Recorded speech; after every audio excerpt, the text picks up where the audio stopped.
Yeah, so you also came to us with a conspiracy. Okay, this one's a real one. Okay. You said, my mama told me.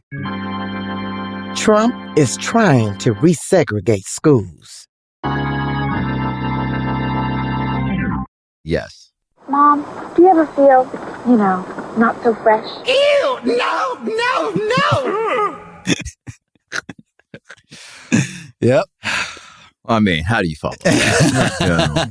Yeah, I don't know. Okay, are we ready? No, we don't. It's not even a tinfoil hat thing. This is I'm gonna use laws and I'm gonna use court cases. I'm gonna prove this. All right. Yeah.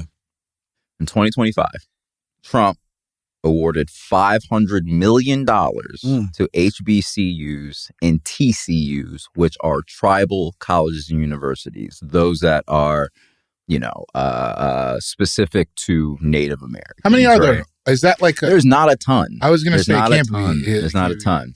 So a lot of that money is going to HBCUs, which would, for us, that's great.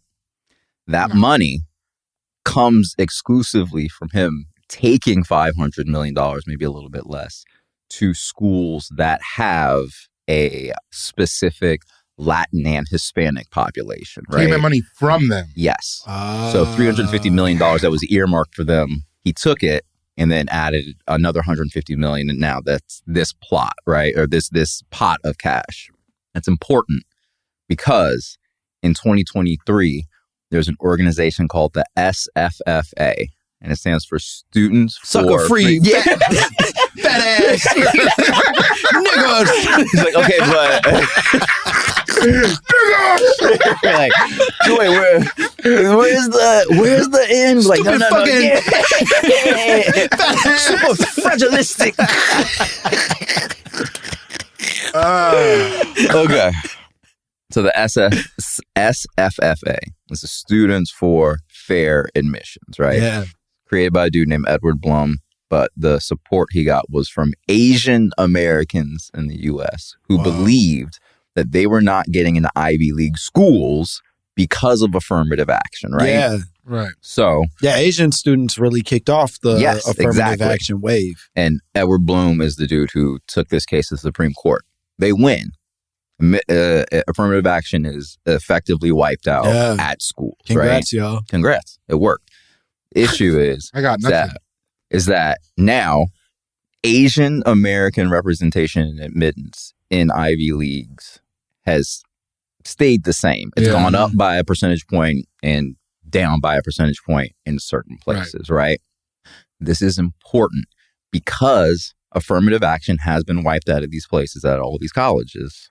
They will stop letting in Black students now because there's no precedent for them needing to anymore, right? So he's flooding all of the Black schools to be like, this is where you are going. Oh, influx of money.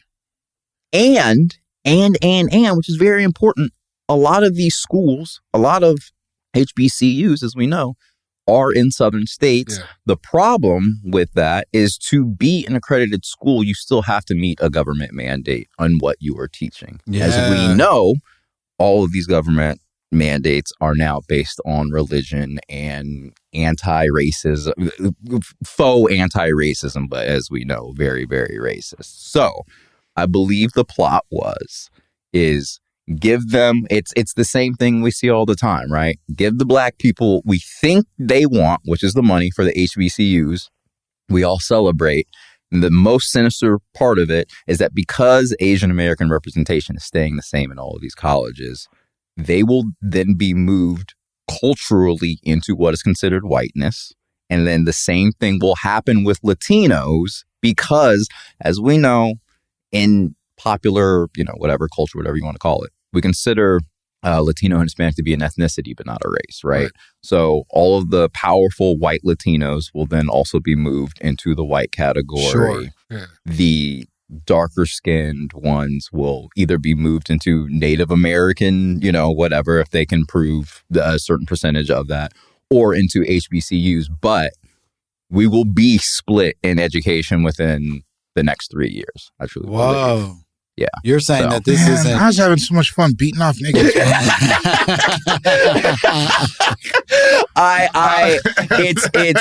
To me, it's the most sinister way of doing things. Like, I genuinely, and I know we've like joked about it before, but like, I like when you're walking down the street and someone's like, nigger, and you're like, at least I know. You know what I'm saying? Yeah. I don't like when they're like, shake my hand, and then, you know what I'm saying? They're robbing You would blind. prefer them being vocal about who they are Yes, rather than exactly. like, Yeah. And I think that like, and it's brilliant in the way that it comes as a gift, right? It's a Trojan horse. And I think we're all like, I don't know, because at the end of the day, it's like, you also don't, like me personally, when I have kids, I'm like, I don't want them to go to a Harvard. I want them to go somewhere that has diversity and all of these things. Yeah. Wherever Coach Prime is, that's where I want my child. I don't even want them playing in the organization. No, I just want to know he's there with his cowboy hat. I want this man's leadership overseeing their education. From Colorado, it's nice when he's there. Yeah. Hey, do you feel there's more black people in public? No, not at all. Okay. I don't think that culturally it's spread. Sway. I think that it. I think culturally outside of the state, I don't think within the state. Right. But it made the teams fun. Yeah. And that's something. Mm-hmm. Yeah. I do think that it was cool. It was crazy to see Cameron in Boulder. You know what I mean? Yeah. Like nuts. Fucking Offset showed up. Yeah. Why is Offset in Boulder, Colorado? But at the same time, Jokic is also undermining the black athleticism of the state. Sure. But I feel like we give him the Denver Nuggets are the least cool team. You do know that. And I love that they won, but like, it's not, I wouldn't even say it's a coolness thing, but like the way they, like, anyone who is that big is good at basketball. Anyone. No, he's pretty. He nice, is. Bro. I think he has his my numbers skill. Are insane. He has my skill, but he's a giant. And he's a door. How you know? I don't think so either. I feel like this is like when dudes are like, I could beat up any woman UFC fighter. No, I don't believe that. I don't think so. Yeah. But I mean, I feel like I can beat up all women. Put your mouth right over that hole. Put your mouth there. And that's how you get out of that pickle. Yeah. I do think, speaking to this question of like segregation, right? That like very often with politics, truly the best politicians in the world are the ones that are able to hide the medicine inside of what they consider to be the sugar, whatever the fuck it is.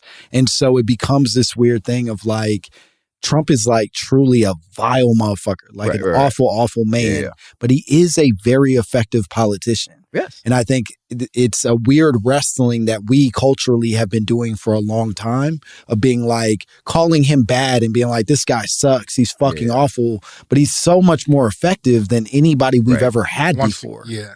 And it's kind of weird to be like, man, he's really getting his shit done. Yeah. Is that a Project 2025 play?